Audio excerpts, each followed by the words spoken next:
Hello, welcome everyone to Forward 21.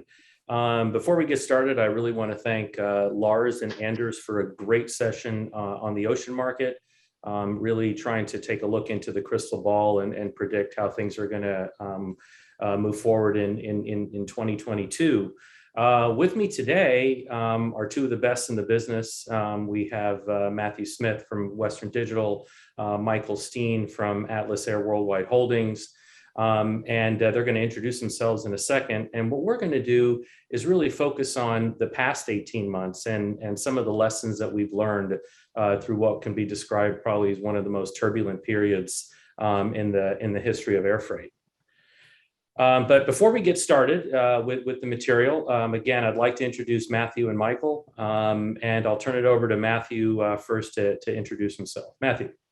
All right, thanks, Neil. Appreciate you inviting me to be part of this and have this talk with everybody. My name is Matthew Smith.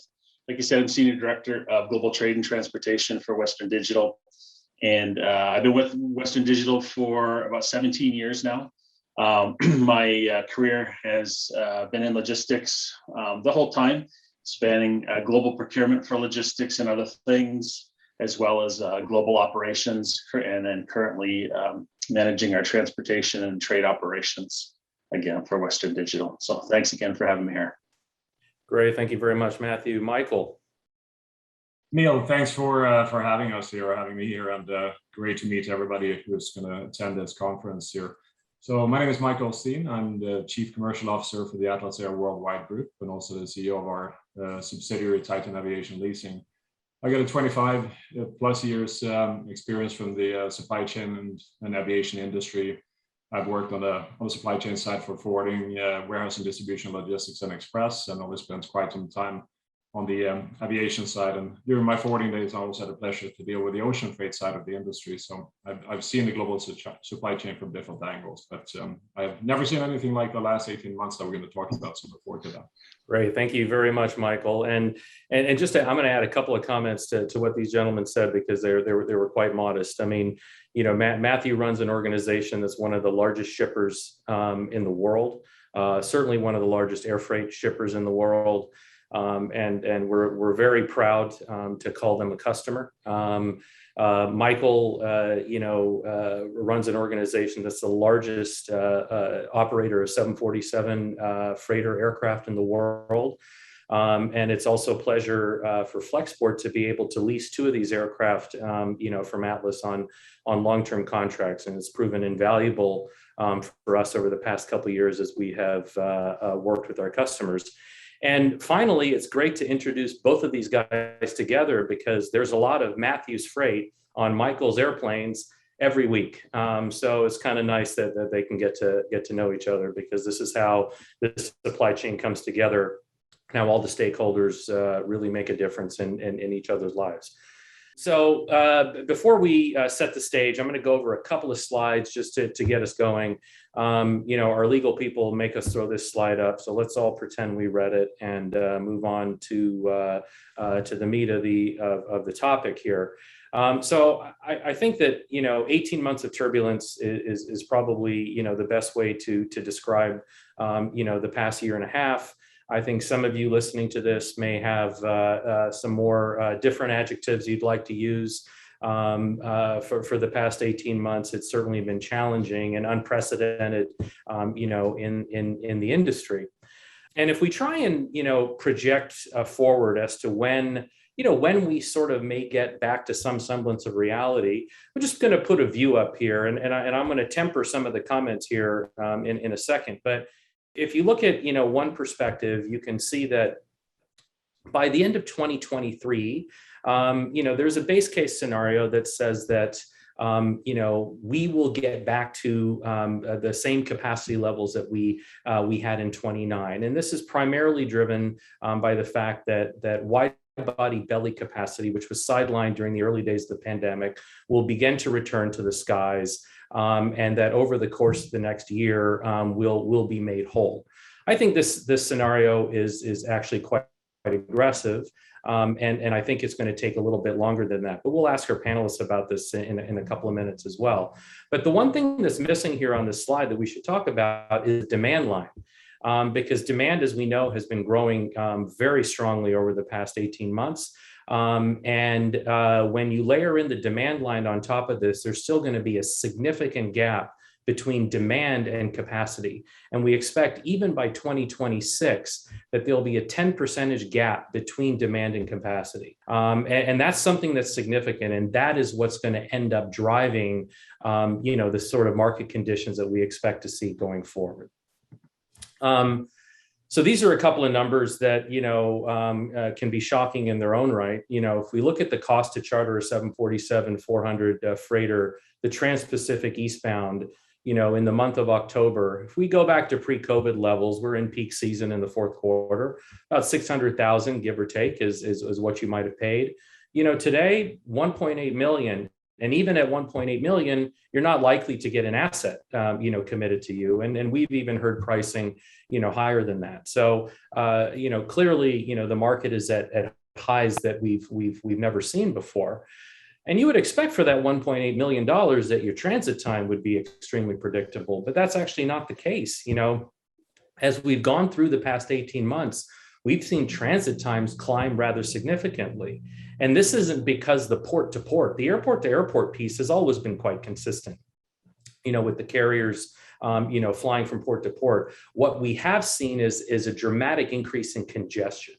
And this goes to, the lack of investment that we've really made as an industry in the infrastructure to support, this level of demand. I think Matthew will agree that, as we've gone through this past year and a half, the transit times have increased, even though the prices he's paying have gone up. And it's just because we're trying to move so much freight through infrastructure that just wasn't built for this. And it is a big issue, for the industry and and we see a similar sort of pattern on ocean as well. And, the question is, how quickly can we make the necessary investments to bring the congestion delays down? And just a few final statistics to leave you with, and referred to a couple of these earlier, is that, again, if we look at sort of June of 2021 versus 2019, you had demand up 10%. You had capacity down close to 11%. This is on a global basis, different regions, obviously slightly different dynamics. And you had load factors at all-time highs, globally up 11% over where they were in 2019. So with that as a backdrop, let's get started with our discussion, because that's sort of the highlight for today. And I'm gonna jump in here with with Matthew. Matthew, over the past 18 months, obviously, you as a major shipper, and particularly on the Airfreight side, have been impacted. Tell us a little bit about how this crisis impacted your supply chain. And also, how visible is the supply chain group, within Western Digital these days? And how much attention do you get from your executive team? Wow, there's a lot there, and I've got a lot to say about it. But I think what's been introduced is obviously complexity.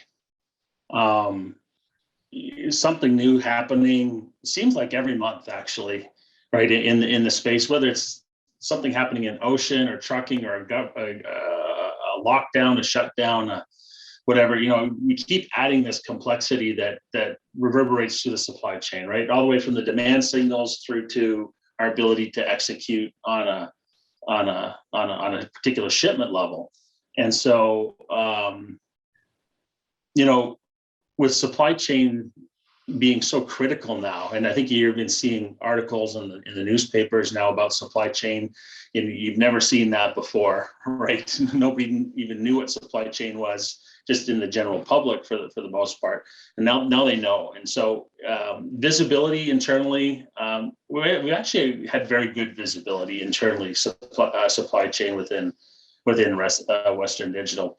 And I have to say the executive team has been actually very great, but it's because we've been communicating a lot, right, about what's been happening. In fact, right at the very outset of hearing the word pandemic, because I remember back to, was it 15 years ago when SARS first came out in Hong Kong, and that was starting pandemic talk. at that time. And then, you hear pandemic again and you go, okay, wait a second, something bad's going to happen here. And so, as soon as we saw things start to move, we started to take action and we started to communicate to the executive team and made some actually quite large structural decisions around how we manage logistics and manage air freight, trucking, ocean right at the outset. And they've been rolling with us through this. But you get some comments, not from the executive team, maybe from a lot of others that just are not aware of logistics, right? And so your comments like, COVID was a few months ago. Can I get my shipment in 3 days again, right? And so you have to continually communicate to different groups in the business about what is happening and why it's happening, and just keep beating that drum. And we've done that, and it's helped with the different groups in the business. So you're right. I think supply chains were just taken for granted, and they typically worked. And so it was the crisis was never sort of in your department. Or over the past 10 to 15 years, maybe occasionally, for a week or two. Occasionally, different events, yeah. But never for the longevity, that right. you've sort of been experiencing today. And you're right. Supply chain is now mainstream. Those are two of the probably most heavily used words in the media today. So I want to pivot a little bit to you, Michael. I want to, you guys, being an asset owner, everything you do and those precious assets that you own are in unbelievable demand, right? You have lots of people chasing you, to do business. How do you, as such a large asset owner, how do you think about this crisis? And, how has it sort of reshaped your guys' thinking about who you partner with? And then, even, how you look at the future and the sort of, investment decisions that you make? Great questions, Neel. And just to step back a bit, I think for all of us here, and the three of us, we spent a long time in this industry, and especially when it comes to transportation and global supply chain and logistics, we have said that supply chain and air freight in particular is right at the heart of the global economy. And if you think about what really happened here now during the pandemic, that statement got amplified several times over. And not only that it was imperative for the economy, it literally saved lives as well. So what we do in this industry is of critical importance. And I think the pandemic has just elevated that importance. And we see that on a daily basis. Look, the pandemic itself brought several changes with it that I think is really shaping the supply chain and the overall economy that we're going to see in the future as well. Because with very short notice, all of us got grounded.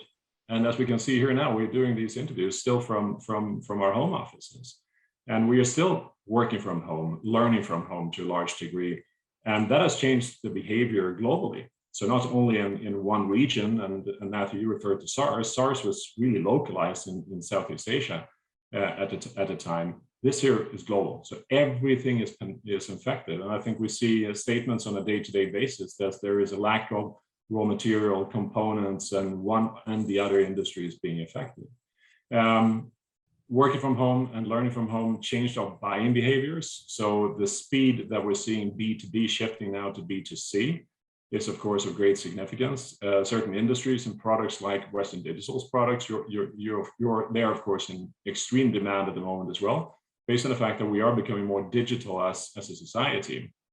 So I think it's the hardware, it's the impact on the day-to-day operations, of course, which is changing overnight. We always get surprises the next morning that we wake up, and that increases our cost, increases complexity. So coming back to your service level chart, Neel, it's unfortunate, but that is how complex this whole global operation is for all the transportation modes. But I do think what the pandemic has brought with it as well are discussions like this one, and broader industry collaboration when it comes to planning together, sharing information, creating strategic solutions together, building partnerships. That is going to be essential, because the asset investments that you referred to, Neel, yes, we have those, and those are major for us as a company. We decided in the very beginning of the pandemic, or before the pandemic even, that we were going to acquire 4 747-8s that we take delivery of next year. That's a massive investment, and with a 35-year lifetime to that asset. And manufacturers making this income and investments. And I think by having this kind of dialogue, by shaping solutions, I think we're going to be able to make the supply chain respond much better and be more resilient, even for big challenges like the pandemic has brought in the future. No, that's it's great to hear, Michael, and you're right. The investment and the decisions you have to make are 35-year decisions. They don't have a 6-month payback. It'd be easy to make those decisions, right? If that's what you're dealing with. And $800 million decisions aren't for the faint of heart. You have to have a lot of conviction in terms of where the business is headed.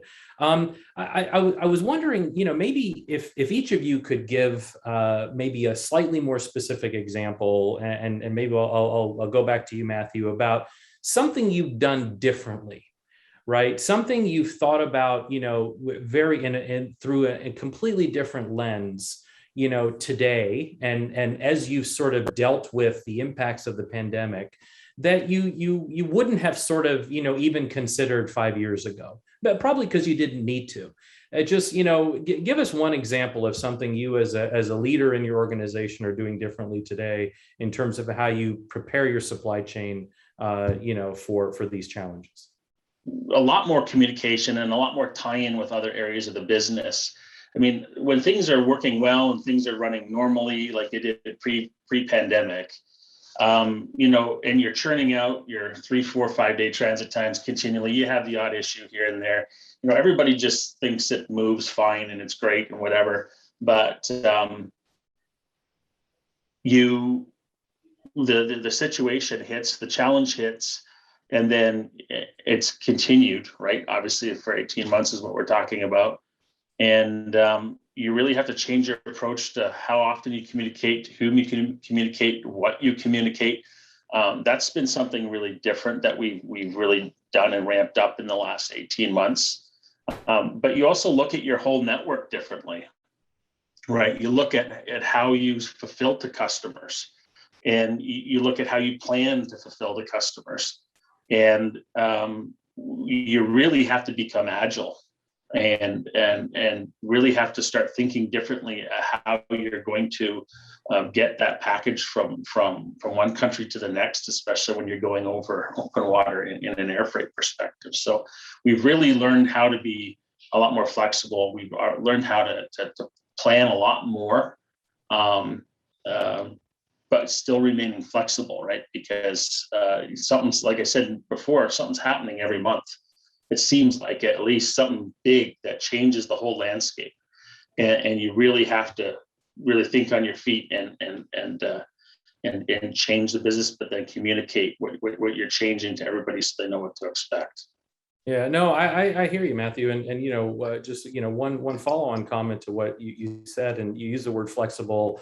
I think creative is another sort of similar sort of word. Is that we use those words often with our customers because the way things used to work are not the way things are going to work going forward, and certainly not during this pandemic. And so, getting outside of the box you were in, right? And you being such a major shipper, you were sort of very used to, okay, here's how I'm going to move my product from A to B. And it was consistently there. The solution was there for you because of who you were. And guess what? All of a sudden, that solution got yanked away because the passenger planes disappeared, and you're using a lot of belly space. And then all of a sudden, you had to think about, different gateways, different entry ports, different trucking solutions, whatever it might be, routing eastbound versus westbound. There's so many things that then you have to be open to during this that I think sometimes turn the whole organization on its head because they're not used to having to do that. And I think absolutely, yeah. The expectation has always been, and it's a tough one to get out of people's heads, is I can get from A to B in 4 or 5 days, and if I tell you I need to get it there quicker, you can find a way to get it there quicker in 2 or 3 days. Well, that just does not exist anymore, right? And so you really have to change how you run the whole business to be able to survive in this current market. Exactly. And I think, from your perspective, Michael, I'm very curious because, you guys have traditionally, you have many different business models, within Atlas, but, the sort of the mix of the customers that you're talking to, right, has changed, through this pandemic. Maybe you can talk a little bit about that, right? How this pandemic has brought forward different decisions, different stakeholders taking long-term sort of commitments to capacity, and talk a little bit about the tripartite relationship, right, and what it sort of means to Atlas to be part of those discussions and close to the ultimate shipper. Yeah, it's a great question, Neel. And we have, from our company's perspective, we have built a diversification strategy over time, which includes having a diversified fleet. So not only having the largest 747 freighter fleet in the world, we have a large 777 and 767 and 737 fleet as well. And we're investing in those asset types, all freighters, in order to serve customers in different regions for different purposes and in different ways. And the only way for us to invest prudently is going to be to understand exactly what customers they require from us. We have a diversified customer strategy as well. So we work with the leading express operators in the world, the leading e-commerce platforms, now to a growing degree also with intermediaries and forwarders like Flexport, and with direct shippers for that matter. And that has changed because now the discussion that's coming to the forefront here is really how can you tailor dedicated solutions that are dependable and that can add value to the respective customers. And as I mentioned earlier, the massive change that we see around us now with the switch to B2C is really changing the landscape as well. Because, for example, the e-commerce platforms, they now have to fast forward their decision-making regarding their infrastructure. And that has probably sped up the process by about 5 years or so as a consequence of the demand side of the pandemic, and partially also by the capacity that has fallen out in form of the passenger bellies. So it's a chain effect there. But I think it's certainly a change and a new communication model and collaboration model that is welcomed. Because if you think about how complex the entire supply chain is, take the regular shipment from China or any origin in Asia, you probably have about 12 to 18 different interfaces or handovers before you get to final destination, depending, of course, what system that you ship it in. And that means that there is a lot of stakeholders in this process as well that are all affected by the pandemic around us, whether it's labor shortages or that they're not operating on the same digital platform, where they don't communicate, or something happened. So a lot of things are there, and it's affecting this. As an industry on the air freight side, we haven't been stellar, to use that word, in improving our standards as an industry, right? We talked about Cargo 2000 before 2000. I don't think that we still have harmonized standards across the world, and we're 20 years further, right? So I think the pandemic actually has brought something good there, because it forces the entire industry and all the stakeholders to collaborate more and to talk about the challenges and jointly create some solutions as well. And I think that has been a major change, and a change that we certainly welcome, because it enables us, coming back to your question, Neel, to make better and more justified decisions as far as where do we need to invest in order to add more value to our customers. Yeah, that's a fantastic answer, Michael. And you bring up Cargo 2000. I mean, there's a blast from the past, right? And then I think we just keep on changing the name of that. I think it's Cargo IQ now, but you're right. I do hope that the industry. I think a lot of companies, combination carriers in particular, belly only carriers, the freighter guys, obviously, but have now come to realization of how important cargo is to the business, and how critical a role it can play going forward. And I just hope that, senior executives, particularly at combination carriers and other stakeholders in the industry, right? The people who own the ground infrastructure and all of that, airport administrators and CEOs, they remember this, because, we tend to have short memories, and hopefully the investment dollars will continue to flow, that when the next pandemic hits, and I think, we all know it will happen again, because we tend to be on a shorter cycle for these things now, that we're well prepared, and it doesn't have the sort of, impact that this one has had. Neel, if I can just say one thing, Yeah, one thing in that regard there, because I do think, and I see that already, that there is a really positive response from airlines, combination carriers, so the call it parts of the aviation industry in this regard, right? IATA is doing a fantastic job now with harmonizing the focus areas and the priorities that we need to set, and all the airlines are aligned around that. We're narrowing down the priorities and having a dialogue, of course, with the users of this, being forwarders and shippers, etc., to make sure that we can indeed make some progress. Because time to do it is now. The cargo industry has never been in a better position to really tackle its own issues and get better. So I'm personally very, very confident that we will see some good developments there. And there are a lot of stakeholders that are part of this. And the last one I mentioned is governments and authorities. And I think that's an area where we probably need jointly to spend some more time here over the next several years, months and years, because the response to the pandemic has been very unilateral, right? And that is causing a lot of the challenge that we see at the moment by not having a harmonized approach to border entries, to how to treat travel, for example, etc. And that is impacting us when it comes to freighter operations, because what was the rule yesterday may not be the rule tomorrow. And I think that's where we joining forces, we can have a very strong position vis-a-vis governments that, of course, benefits from all our services and products at the end of the day. You're exactly right. And these unilateral decisions have obviously been quite impactful, in creating inefficiency, as you and I, both know quite painfully, right, with inefficiencies in crews and how aircrafts have to route themselves in order to stay compliant, and not put crews and all at risk. So those are all things that you're exactly right. The industry is going to be challenged. And I think, speaking on behalf of Michael and myself, it's going to be really great to actually have people like you, the shippers, the senior guys who are running supply chains, get involved in helping shape this agenda, because you really haven't had to be before, but now right. You can see that when you're not involved, when you're not front and center, locked arm in arm with us, trying to get more investment, trying to get the regulatory framework changed, I think we're going to have a much harder time than if you were sort of with us. Oh, absolutely. I would be happy to join with you guys to do something like that, because it's, like I said, it's long overdue. No, fantastic. Hey guys, in the remaining time that we have left, and I know, nobody has a crystal ball and nobody likes to be on the hook for predicting the future, but obviously it's October. If you haven't planned for Christmas, okay, it's too late. I mean, I think we can pretty much let most everybody know who's listening to this. If you haven't thought about how you're going to get your product to market for Christmas, I would think you're going to be in a tough spot to hit your goals.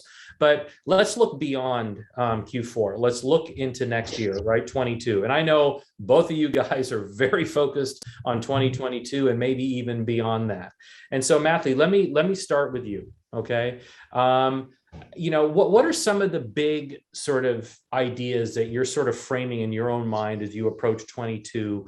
What are the things that, how are you going to approach 2022, differently than you, let's say, approach 2021? Without divulging any of your secrets, what does that sort of mean for you and your organization, over the coming months? So, as you've been alluding to a little bit in this discussion, with me being here with you and Atlas, right? We have shifted in our approach to how we buy air freight space, and I think 2022 is going to be obviously anticipating the worst, right? Keeping things as they are, if not, having these monthly event types of things, but it's really moving into a space where we are using a portion of our overall air freight capacity in a dedicated manner, right? And it's why we're talking, one of the reasons why we're talking today. And it's one of the things we're still determining is that what level, right, do we put into this dedicated capacity network, because we're trying to really start to focus on obviously reliability. We've been focusing on that for a while, but really driving reliability and velocity in the supply chain for our customers. And frankly, in the commercial space, that's not an option, today. And so you can get that by engaging in dedicated capacity through the arrangements that we've had. And it's really starting to try to leverage that on more of a larger scale, I think. Again, that scale yet to be determined. But that's how we're really looking at 2022 with great trepidation, but also with preparation. Yeah, I think that's fantastic. Trepidation with preparation. So we're gonna have to maybe copyright that. So I think that's great. I appreciate that perspective, because your business is obviously booming. You've had a tremendous run, as Michael alluded to. Everybody's going digital, and your products are more demand than they ever have been. Your stock is at all-time highs. Everything is going right for the business, and I know you're not going to let the supply chain slow down that growth. And sometimes you got to do what you have to do in order to get that reliability back, and you get back in control. I think, Michael, from your perspective, right, as you look ahead, what are the things, that from an asset owner's perspective, you guys are in a good spot. How are you feeling about, next year, and sort of your viewpoint on how the audience that's listening here today, if you have a couple of minutes to impart some additional wisdom on them as to next year, what would your advice be? Sure, Neel, happy to. If you go back to what you presented earlier regarding capacity, because if you look at the two drivers here, capacity and demand, we know with certainty, first of all, that a lot of the wide-body intercontinental passenger capacity is still grounded, and is likely not going to come back anytime soon. Obviously, the pandemic is still raging around the world. We have continued lockdowns, etc., and intercontinental passenger travel is very interconnected and integrated through the hub and spoke structures, right? So that belly capacity will structurally just not come back anytime soon. First of all, none of us here have the crystal ball, but if we take all the key indications that we get from various stakeholders around the world regarding border openings, etc., the demand for travel, the changes now with a virtual environment, which obviously are going to replace a certain amount of travel in the future. I think we all can agree on that. There are a lot of uncertainties still to see come through in order for us to determine exactly when that capacity that we had in 2019 is going to come back again. I think it's fair to say, though, that it's going to take a long time, and I agree with you, Neel, that seeing that returning in the early part of 2023, I think is really hard to expect. I think it's going to be later than that, and in the meantime, demand keeps growing. Right, and so we're 8% up now. We're above 2019 levels already from an airfreight demand perspective going forward, and that's just continuing to increase. Consumption is increasing. Global PMI index is over 52, meaning that the outlook for the next 8 months is still very positive. The chaos that we see going on the ocean freight side, and just to share some data points with you there. I got a report the other day that there's about 70 vessels now, it's been over the last couple of weeks, that anchor outside of the ports of LA and the West Coast. About 424,000 or so TEUs tied up in those ships, telling us as well that it's not all 20,000 TEU ships that are anchored out there, some smaller ones as well. Now, to put that into perspective, in order to carry 424,000 TEUs, you would need 84,000 747 equivalents. Now, that would never happen, but a portion of that ocean freight is now also spilling over to air freight. So you're seeing that modal shift in addition to the increase in demand for just the air freight solutions. And that means, of course, that there is additional strain being put then on the available capacity that already is flying at 100% global. So if you look at the entire global freighter industry, everything is being utilized at the max. If we think about new capacity coming to the market from a freighter production perspective, there is about 90 of deliveries here over the next 4 years or 3 years going up to 2024. Half of that are medium body aircraft, so 767 equivalents, if you like. And all of those aircraft are spoken for. They're going to go into dedicated network, integrated networks. As I mentioned earlier, we are taking the very last 4 747s that are coming off the line. Those aircraft are spoken for going forward. So that tells us basically that there is no incremental capacity to be had until 2024. The first conversions that are coming into the market, the 777-300 P2F, that's probably not going to come into market until late 23 or early 24 as well. So I think what the industry need to look at is indeed how to best manage its demand plans and capacity planning, of course. Have collaborative discussions like the one that we're having here now, because I think that's going to be the best way in order to manage capacity and manage, of course, the cost aspect of it as well, and thereby have a predictable solution to its customers. But the last thing that where we still need to manage collectively and individually as well on a day-to-day and week-to-week basis are these constant changes in rules and regulations around us. And the complexity of the global network at the moment it is there, and that's going to continue. And that's why we as a company, we're spending a lot of time to talk to our partners and stakeholders, including the government authorities, in order to make sure that we can create this harmonized environment that helps the entire industry and the entire economy to perform better. And there is still quite some work to be done there. But I expect that 2022, from an operations and capacity demand perspective, will look quite similar to what we have seen in 2021 so far. But somebody also said the other day to me here that the best way to predict the road ahead is to be able to ask somebody on the way back. Now, we haven't seen anybody being in the pandemic before, so there's nobody to ask. So we have to continue to search for the truth, I think. Well, I want to thank everyone for joining us today. You know, we had two outstanding panelists. I wish we had another 30 minutes, you know, to get their wisdom out of them so we could all listen to it. But we're out of time, and I wanted to bring everyone's attention to what's coming up next today. We have several platform talks. The next two are the Flexport Platform 101 and seamless order management for SKU level visibility. So please tune in for those later today. Thank you all very much, and really appreciate everyone joining us for this session.